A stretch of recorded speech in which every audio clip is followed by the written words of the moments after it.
अकबर बीरबल की कहानी बैल का दूध। एक दिन की बात है कि अकबर और बीरबल दोनों एक उपवन में बैठे हुए आनंद मना रहे थे। इतने में शाम हो गया। जब बीरबल घर जाने लगे उद्धत हुआ तो बादशाह ने उसे रोककर कहा, बीरबल, आज कई दिन से मैं एक बात सोच रहा था परंतु तुमसे कहना भूल जाता था। एक हकीम दवा बनाता है, उसमें बैल का दूध की अनिवार्य आवश्यकता है। यदि तुम कहीं से उसे लाकर दो तो अति उत्तम हो। पत्ता खड़का बंदा भड़का। बीरबल बादशाह अकबर की मंशा समझ गया और मन में कहा कि बादशाह इस बहाने मुझे मूर्ख बनाना चाहते हैं। बीरबल बोला, इसमें घबराने की कोई बात नहीं है, मैं एक सप्ताह में बैल का दूध ला दूंगा। बादशाह ने कहा, 2-4 दिन और अधिक लग जाए तो कोई चिंता की बात नहीं है, परंतु दूध का आना बहुत लाजमी है। बहुत अच्छा, कहता हुआ बीरबल वहां से विदा हुआ। वह घर पहुंचा। एकांत स्थान में बैठकर बैल का दूध बारे में प्रश्न पर विचार करने लगा।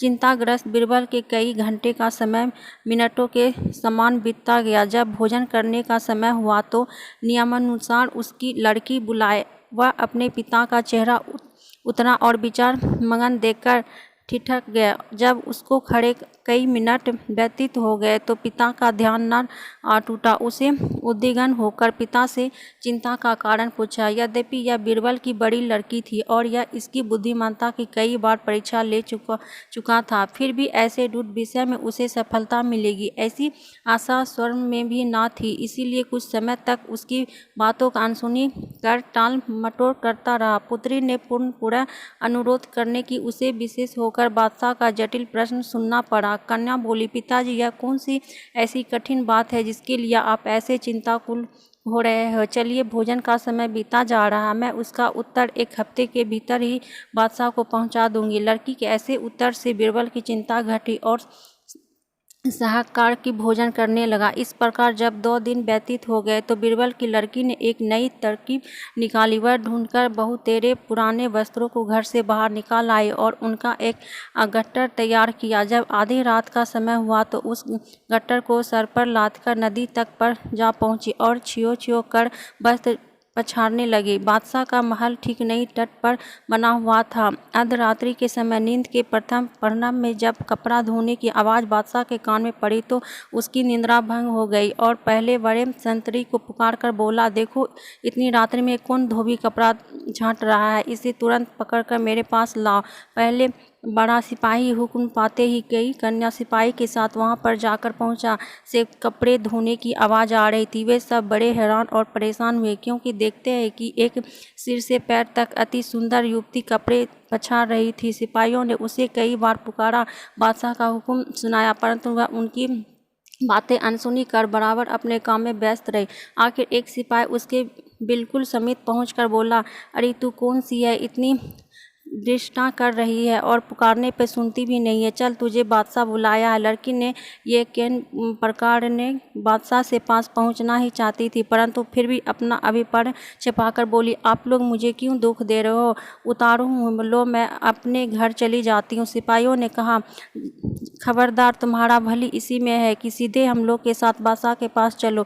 लड़की कपड़े को जहाँ कहा तहाँ छोड़कर उनके पीछे चले गई और बादशाह के स्त्री घाट पर पहुंची तो बड़े हदसब की झूठ कर सलाम किया और डरी होकर एक किनारे खड़ी होकर बादशाह के हुक्म की परीक्षा करने लगी। अकबर क्रोध से आग बबूला होकर था।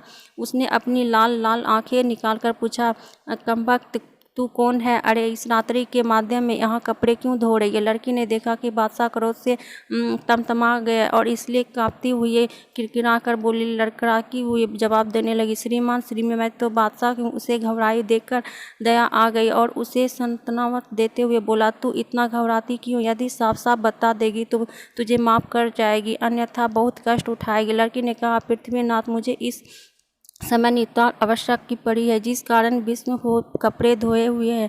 बादशाह ने कहा कि ए अभागी, ऐसी कौन सी चीज़ ज़रूरत है जिसके लिए तू इतनी परेशान है? लड़की ने उत्तर दिया, क्या कहूँ पृथ्वीनाथ, आज दोपहर में मेरे पिताजी ने एक लड़के को जन्म दिया है, सो मैं दिन भर तो और कामों में परेशान थी। इस वक्त फुर्सत पाने के कपड़े धोए क्योंकि साफ कपड़ों की आवश्यकता आन पड़ी थी। लड़की की ऐसे कौतूहलपूर्ण उत्तर सुनकर बादशाह बड़ा आश्चर्यजनक हुआ और उसे फड़फड़ाते हुए बोले कि नादान छोकरी, तू बकती क्या, तेरे दिमाग को नहीं हो गया है? बस पुरुष भी लड़की पैदा होता है। लड़की अवसर पर देखकर विनम्रता पूर्वक बोली, पृथ्वीनाथ, जब पुरुष को लड़की नहीं होता तो बैल को दूध कैसे होगा? बादशाह अकबर की अपनी पहली बात स्मरण हो गई कि चकित होकर लड़की से पूछा, कहीं तू बीरबल की लड़की तो नहीं है?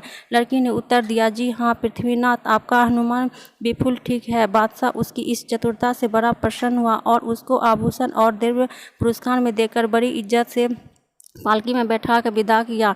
लड़की ने इस पहुंचकर पिता से चरण स्पर्श का राज की घटना का सारा वृत्तांत का सुनाया। बीरबल अपनी बुद्धिमान कन्या से बहुत प्रसन्न हुआ और उसका पुरस्कार उसे लौटाकर बहुत आशीर्वाद दिया।